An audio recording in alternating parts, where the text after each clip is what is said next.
آپا اسی طرح بعض اوقات ہوتے ہیں شوہر طلاق نہیں دیتا اور نان نفقہ کی بھی ذمہ داری نہیں اٹھاتا، ٹھیک ہے، اور اس کے پاس بھی نہیں آتا، تو ایسی صورت میں عورت ایسی صورت میں، اور ایسی صورت ہمارے معاشرے میں اتنی عام ہے کہ جس کی کوئی حد ہی نہیں ہے۔ ہوتا یہ ہے مرد بیوی سے ناراض ہو گیا، ٹھیک ہے، اس نے جی یا وہ میکے گئی، اسے لینے نہیں گیا،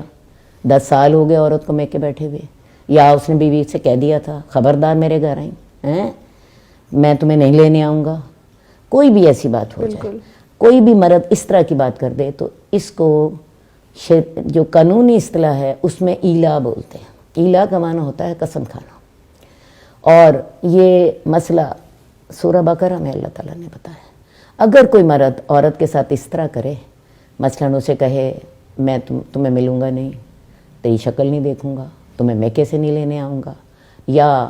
میں تم سے بولتا نہیں، کوئی بھی اور اس طرح کی بات کر دیتا ہے اس ناراضگی میں، ٹھیک ہے،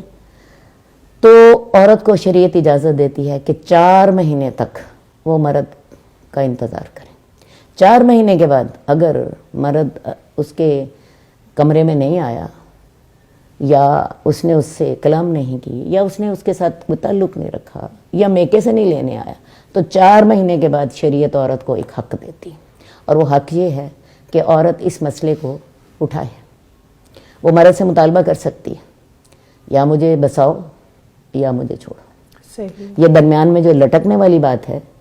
یہ نہ کرو، کیونکہ مرد تو دیکھو جی بیوی کے ہوتے ہوتے بھی نکاح اور کر سکتا ہے، عورت جب تک طلاق نہیں ہوگی وہ اور نکاح نہیں کر سکتی، ٹھیک ہے، تو عورت کو شریعت حق دیتی ہے کہ وہ 4 مہینے اگر خامد ایسا کرے تو وہ اس مسئلے کو اٹھائے، اپنے خاندان کے پلیٹ فارم پہ اٹھائے، اپنے جی سسرال میں بات کریں،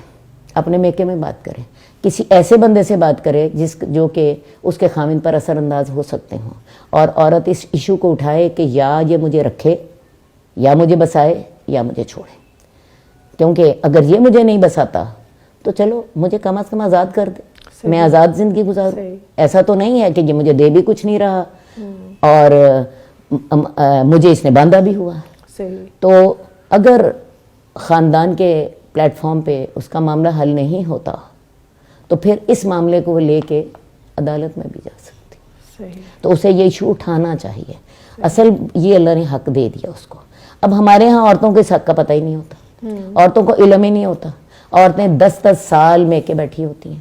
خامد نے خرچہ نہیں دیا، وہ ناراض ہے، وہ آیا نہیں ہے، اور عورتیں بیچاری بھگت رہی ہیں، وہ اپنے بچے بھی پال رہی ہیں، اور ساتھ ہی وہ دنیا کی جو خوشیاں ہیں ازدواجی خوشیاں ان سے بھی محروم ہیں۔ بالکل، خامد نے آرام سے اور شادی کر لی ہے۔ تو میں آپ کو بتاؤں یہ عورت کو اس معاملے کو اٹھانا چاہیے، اور اگر عورت نے اٹھایا نہیں، چپ کر کے بیٹھی رہی، جیسے میں نے بھی مثال دی، 10 سال ہو گئے خامد میکے سے لینے ہی نہیں آیا، یا 20 سال ہو گئے، تو پھر اس صورت میں طلاق نہیں ہوئی۔ ہاں مرد گناہگار ہے کہ وہ کیوں خرچہ نہیں دے رہا، اس میں جتنا عورت کا قصور تھا اتنی عورت گناہگار ہے، جتنا مرد کا قصور تھا اتنے مرد گناہگار ہے، لیکن طلاق نہیں ہوئی، ان کا رشتہ بھی قائم ہے۔ وہ آج چاہیں تو اس رشتے کو قائم کر لیں، وہ عورت کیوں نہیں ایسا کر لیتی، کسی درمیان میں کسی کو ڈال کے اس کا ولی ایسا کر لے، اس کے خامن سے پوچھ لے کہ ہاں بھئی کیا کرنا ہے تمہیں، ٹھیک ہے، لیکن لوگ اس کو نا اپنی انا کا مسئلہ بنا لیتے ہیں، عورت بھی انا کا مسئلہ بنا لیتی ہے، اور میکے والے بھی انا کا مسئلہ بنا لیتے ہیں، اور اپنی بیٹی کا گھر اجاڑ دیتے ہیں۔ بالکل ایسے ہی ہے۔